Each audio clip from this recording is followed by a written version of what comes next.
This episode is brought to you by Carnegie Mellon's Tepper School of Business. Want to advance your career or switch fields? An MBA from Carnegie Mellon's Tepper School of Business can help. Earn your degree from a top-ranked business school with a thought-provoking curriculum, one-on-one leadership coaching, support from experienced career counselors, and full-time, online hybrid, and accelerated MBA formats. Join the intelligent future. Visit cmu.edu/Tepper to learn more. 'Tis the season to shine with H&M. Discover the holiday collection and find fashionable pieces for your wardrobe or for under the tree. Get inspired and dazzle with this year's glam. From tuxedo styles, bow detailed pieces, impressive prints, and more. From unforgettable looks to unforgettable gifts. With fashion finds to home decor, find it all at H&M. Treat your loved ones and yourself this season. Shop in-store or at hm.com.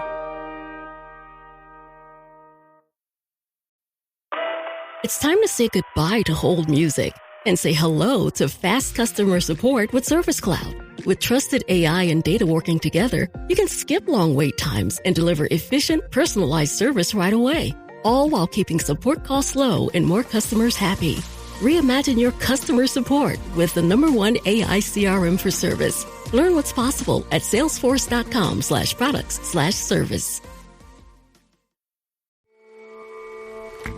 I'm Jason Palmer, one of the hosts of The Intelligence, The Economist's daily current affairs podcast. The Economist's award-winning shows make sense of what matters, from our special series on China's president to our weekly podcasts on business, technology, and American politics. Our journalists provide fair, in-depth reporting on the events shaping the world. Search for Economist Podcasts Plus and sign up to our free 1-month trial. Welcome to the Human Capital Innovations Podcast, your go-to source for personal, professional, and organizational growth and development. We hope you tune in often for all things people management, organizational development and change, organizational leadership, and social impact related.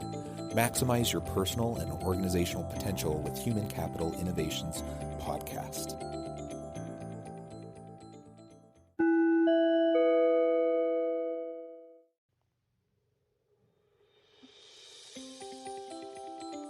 Welcome to the Human Capital Innovations Podcast. In this inspiring TED Talks HCI podcast episode, I explore the recent TED video, Why Working from Home is Good for Business.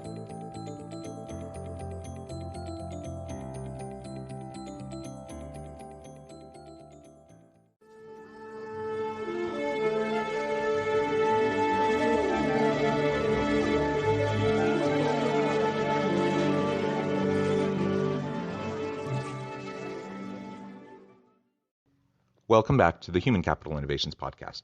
It's great to be with you again today for this inspiring TED Talks HCI podcast episode. Today I'll be exploring the recent TED video, Why Working from Home is Good for Business. As popularity of remote working continues to spread, workers today can collaborate across cities, countries, and even multiple time zones. How does this change office dynamics? And how can we make sure that all employees, both at headquarters and at home, feel connected?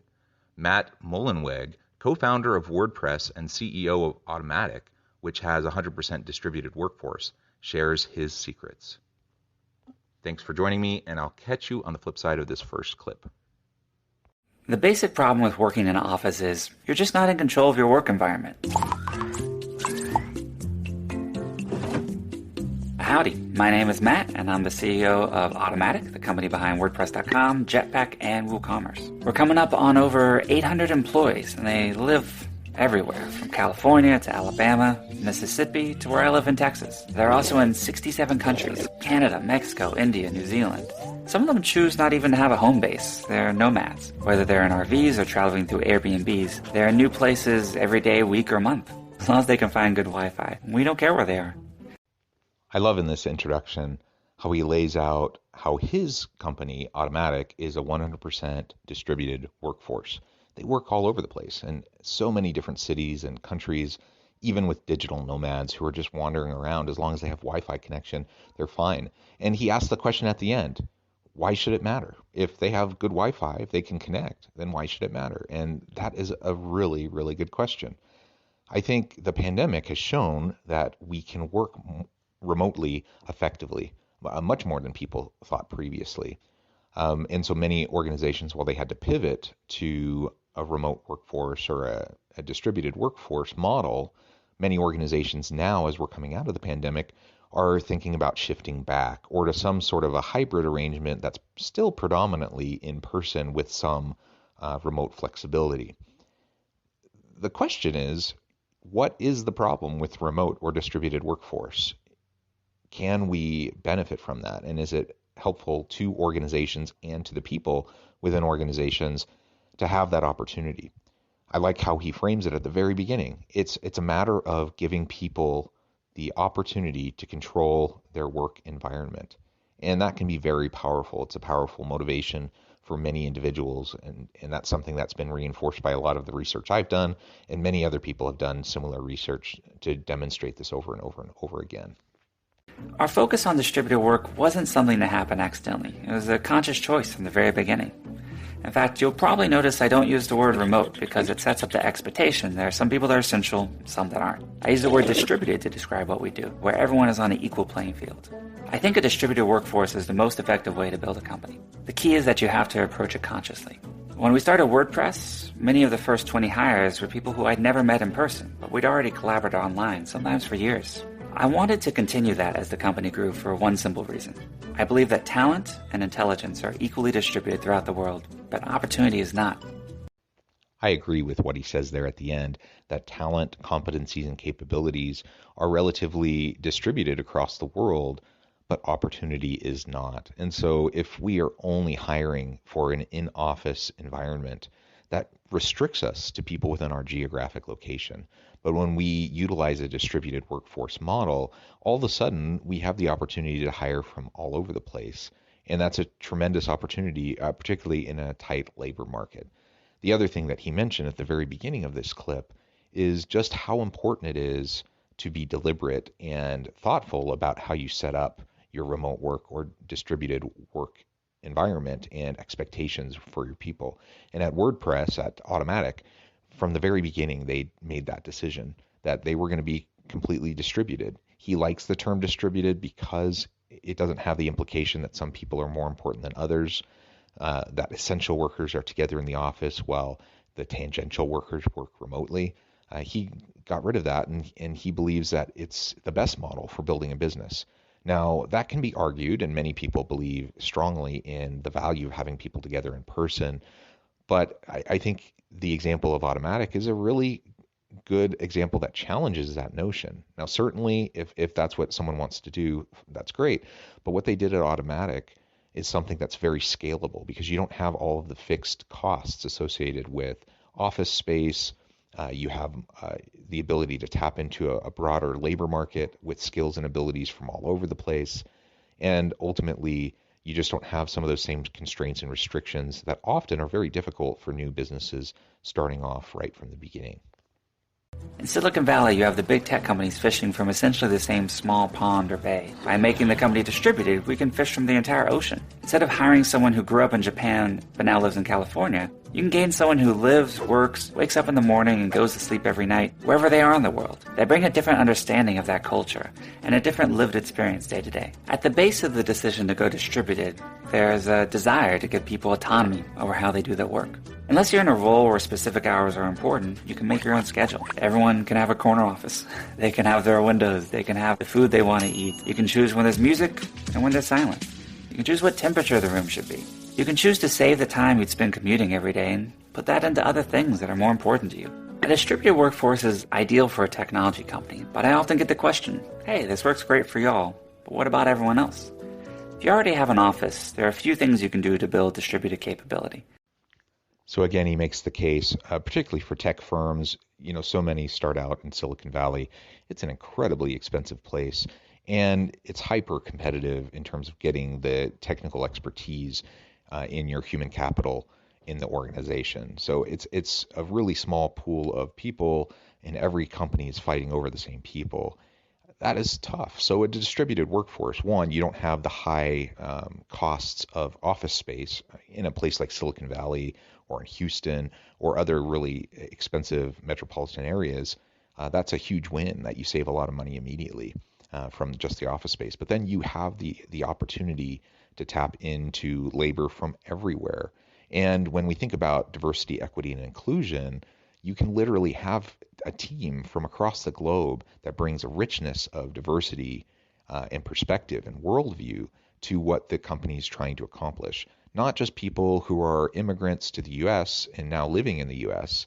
from different backgrounds, but people who are literally living all over the world, and now you can leverage their perspectives. That's a tremendous asset, I think, to any organization.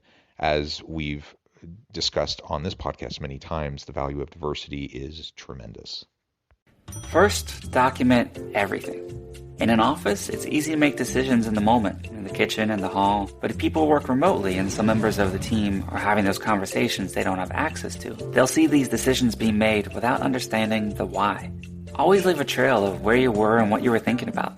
This allows others to pick up where you left off. That's great for allowing people in different time zones to interact. It's also great to think about as an organization evolves, with people leaving and people joining.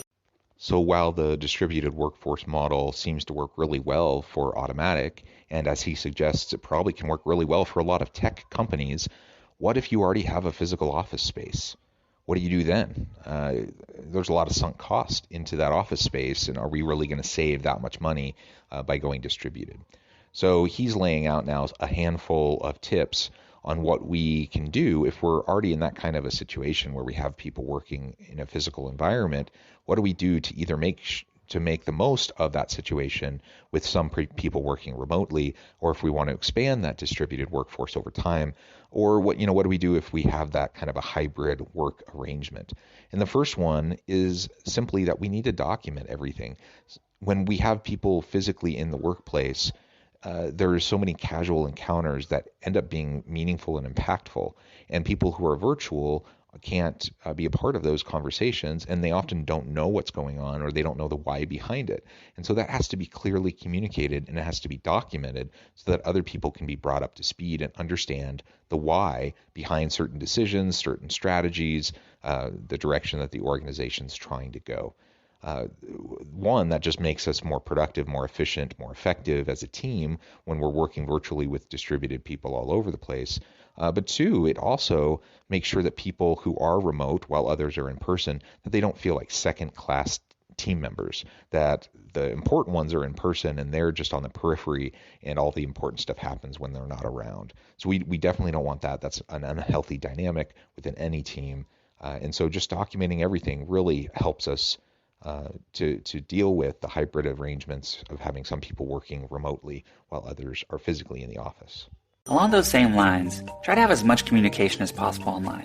When everything's shared in public, it allows those new people to read through and catch up quickly. You also need to find the right tools. There are so many apps and services that help with day-to-day communication, video conferencing, project management, you name it. If you look around the office, the things that changed how you work probably aren't objects anymore. They're things you access through your computer.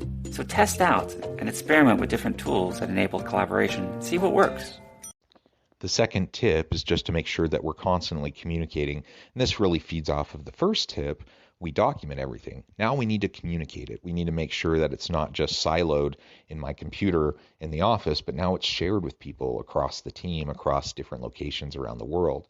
And there are so many different technologies that can facilitate that, from virtual meeting technologies to apps like Slack. There's so many opportunities for us to communicate. Ultimately, you as an organization, as the leadership, need to figure out what works for you and your team. Test things out, iterate, and figure out what works for you and what doesn't, and settle in on something that will allow for you to just effortlessly, seamlessly, and actively, constantly communicate all of the important information that's being conveyed throughout the information, throughout the organization at different points in time.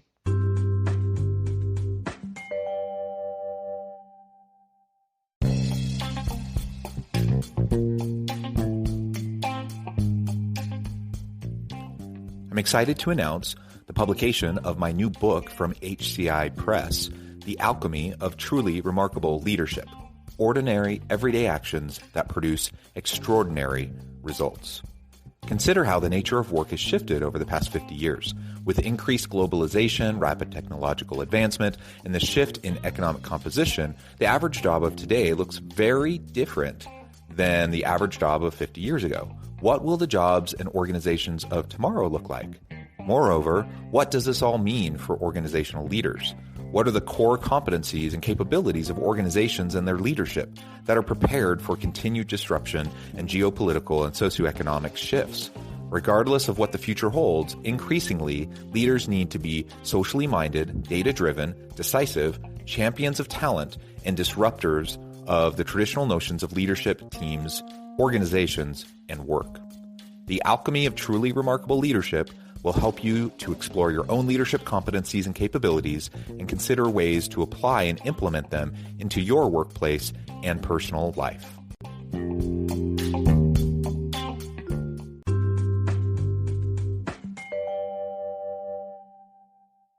Create productive face-to-face time. In a traditional office, you're in the same place 48 weeks out of the year, and you might have 3 or 4 weeks where you're not together. We try to flip that. So we come together for short, intense bursts. Once a year, we do a grand meetup where the entire company comes together for a week. It's kind of half work, half play. The primary goal is connecting people. When we leave, we want to make sure that everyone's aligned and on the same page, and that they have a deeper connection with their colleagues, so that when they work together the rest of the year, they can bring together that understanding and empathy.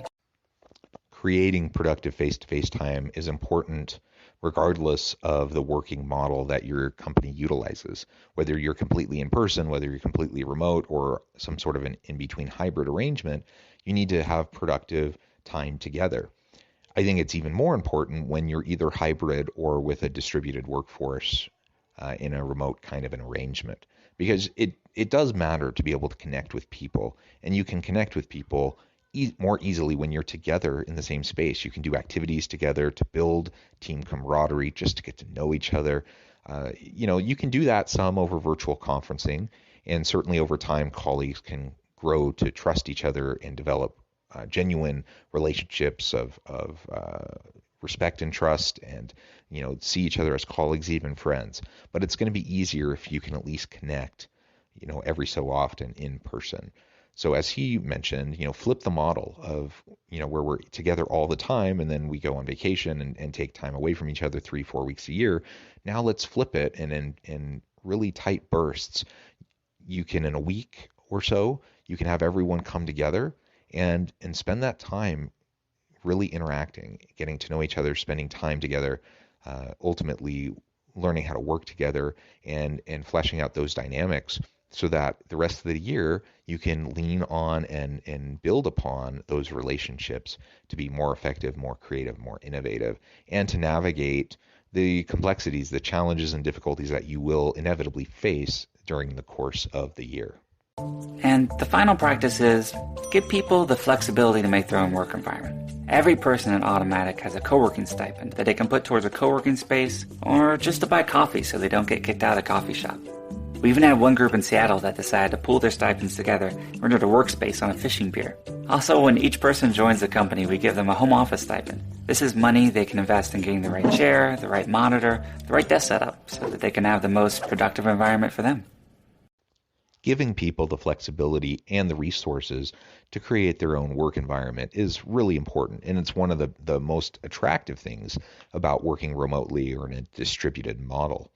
What's frustrating when you're working remotely is when you don't have a good space, or when you don't have the right equipment to be effective. And so what they do at Automatic is they provide those stipends, the work from home stipend, the remote stipend, so that ultimately people can get the right equipment, they can have their setup, even if they don't want to work from home. But the one example of the group of people who are all in the same city together but working remotely, they decided to pool their stipend so that they could rent some workspace at the pier just to have a fun place where they could get together. And so now they're working together in a pseudo office space, not from home. Whatever works for people, give them the flexibility to set up their own arrangements and provide those resources to allow them to do so.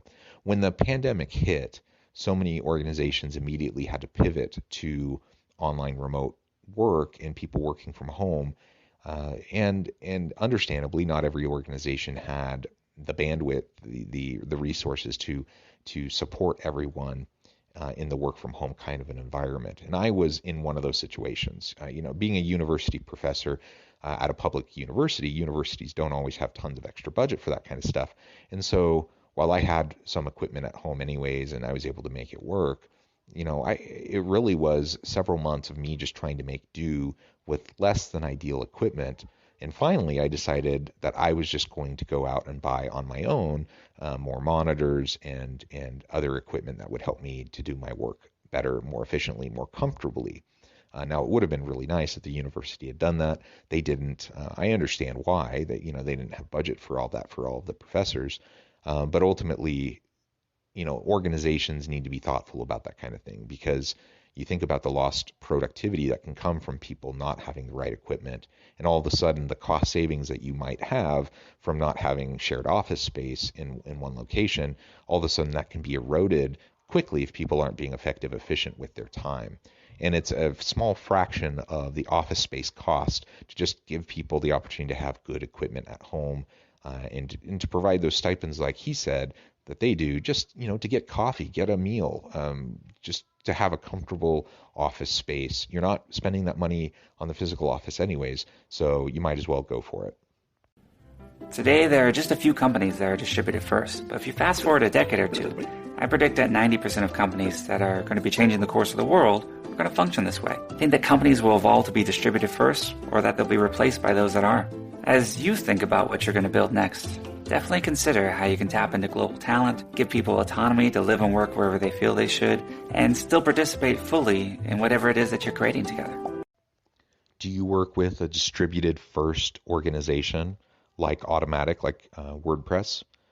Probably not. Most people don't now, but think 5, 10, 20 years into the future.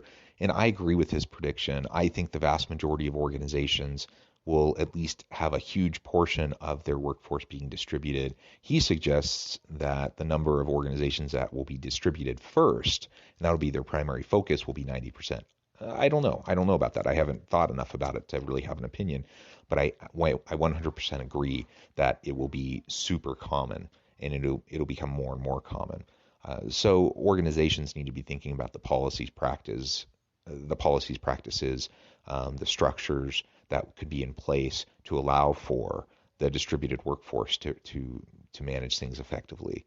Some organizations have policies, for example, that you have to live in the metropolitan area where the organization is. They don't even want to allow out-of-state employees in their business for a variety of reasons. Whatever those reasons are, though, in the new world of work, I don't think they're particularly salient or relevant reasons, not enough to bypass the benefits of having a global talent pool where you can literally get the best people from anywhere in the world to work for your organization. And as other organizations start to do that more and more, we're going to see even a more hyper competition for global talent, particularly for really technical fields, that it's going to be really challenging for organizations to get good people. Because any good person can be picked off by any organization anywhere in the world as we go into the future. So let's think about digital transformation. Let's think about distributed first models. Certainly, let's think about hybrid models.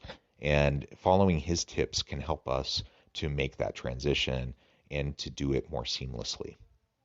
I really appreciate his insights. I appreciate the example of Automatic and WordPress and what they've been able to do. I've seen other examples of companies doing the same thing where they've been distributed first, and it's worked really well, and long before the pandemic even hit. Now, of course, more organizations who were physical locations, physical workforce, now they've even transitioned and said, you know what, you can work remotely for an indeterminate amount of time. I think that's the new normal. That's what we need to really learn how to adapt to. And if we can, we'll be better positioned to continue to attract and retain top talent, to bring value to the market, and ultimately maintain our competitive advantage in a hyper-competitive global marketplace. Thanks for joining me for this episode of the Human Capital Innovations Podcast. As always, I hope you stay healthy and safe, that you can find meaning and purpose at work each and every day, and I hope you have a great week.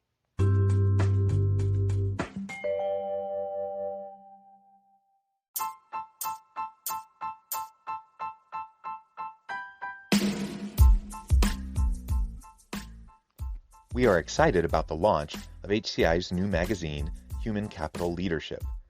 Human Capital Leadership is a free, interactive e-magazine designed to help individuals, leaders, and organizations find innovative approaches to maximize their human capital potential. We will be publishing issues quarterly in August, November, February, and May. Check out the first issue and let us know what you think.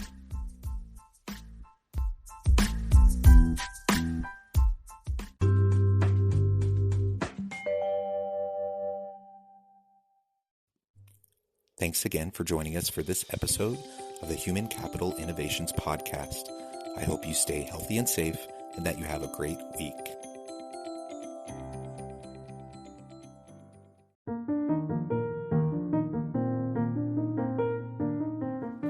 Check out our new weekly LinkedIn newsletter, Alchemizing Human Capital, exploring industry trends via original research and interviews with executives and thought leaders from across the globe. We look forward to having you join us.